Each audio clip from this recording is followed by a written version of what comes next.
You know, the wonderful thing I love about our community is that we do think outside the box and outside of ourselves.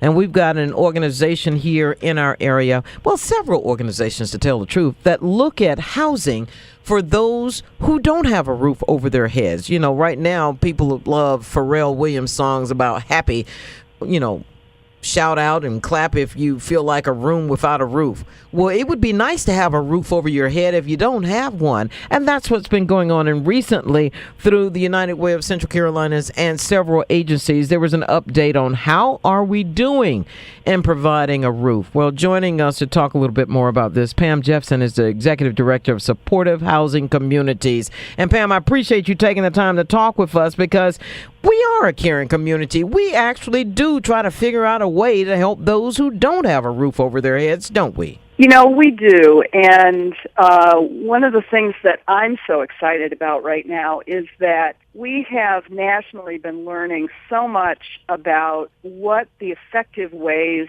are in a community to make progress toward ending homelessness. And so we have so many tools now that we didn't have before, and our community is just jumping on these opportunities to help people who are currently on the street or in cars or in places that are not meant to be a home.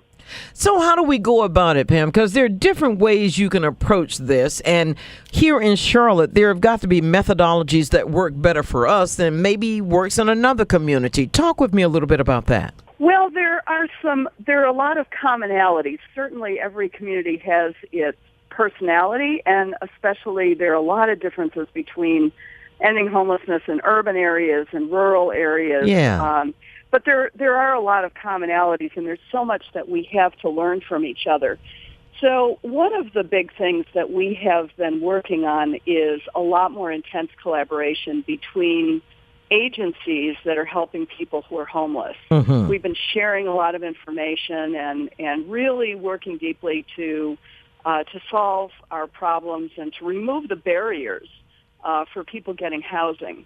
Is one of those, Pam, I got to ask you this, the fact that sometimes people find themselves going from agency to agency to agency trying to meet the various needs they may have. Is there more of a collective look at this so that an individual doesn't have to go to a half dozen agencies to meet all their needs?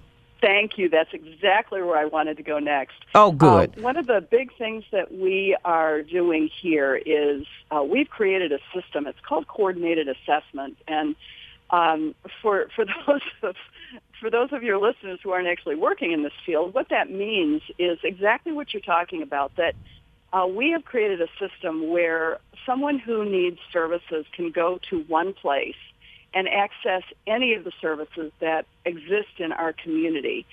And that way they can be assessed and they can be connected with the most appropriate place for them.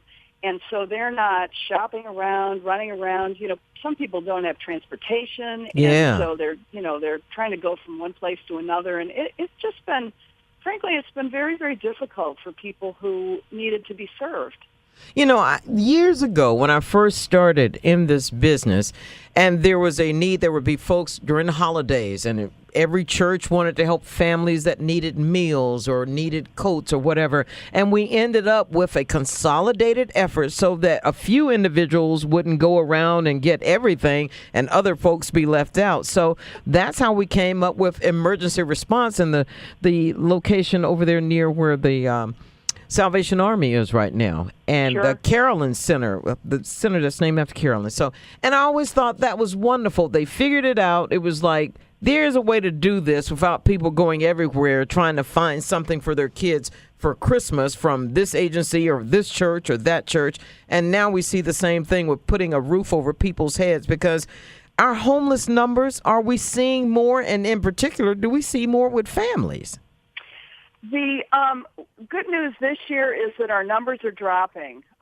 We are actually down 18% in homelessness since 2009. And the important thing to remember about that is that homelessness went up during that time because that was when the economy was really in trouble. Yeah. And so our numbers now are going down, and that's good news. And And that's due in part to the collaborations we've been working on, the best practices we've been using. And now with coordinated assessment, we're going to have an opportunity as a community to make decisions about how to attack this problem, and also how to put our resources toward the people who have the most needs and are the most vulnerable. With that in mind, Pam, how do we tell folk to get with this coordinated effort? Where do they start? Do you start at United Way, or what's the lead agency on this effort? Well, it's really a community effort. United Way and Wells Fargo have been great in helping us with the funding for this project. Yeah. There's actually a coordinating body, and I would suggest that people who are interested, who are connected with an organization, to check in with them, because the various organizations now that are helping to end homelessness have lots of information about this, and there will be more coming. We're actually launching on March 8th. We're actually launching on May 8th. Okay. And we won't have everything in place by May 8th, but we will be starting, and then gradually we will be getting everything that we need into place and tweaking our system. But the big news is just letting people know there's going to be a coordinated effort, sort of a one-stop shopping type of thing when it comes to getting a roof over your head if you are homeless. That's right. And that is an exciting development for our community. It really is. Pam Jefsen, I appreciate you taking the time to talk with us. And once everything is up and running, we'd like to know a little bit more about that one-stop number or location that folk can go to. But right now, it's good to know that the effort is underway and that there is going to be a coordinated effort to help those who are trying to get a roof over their heads. It'll be great. We're actually going to have 5 different places that people can go, but they will be all treated the same way and assessed the same way and have the same resources available. So it really is going to be quite a positive for our community. Great. Again, thanks so much, Pam Jefsen, Executive Director with Supportive Housing Communities, for all your efforts and work, and we look forward to seeing the next level of this particular project. So thanks, Pam. Thank you.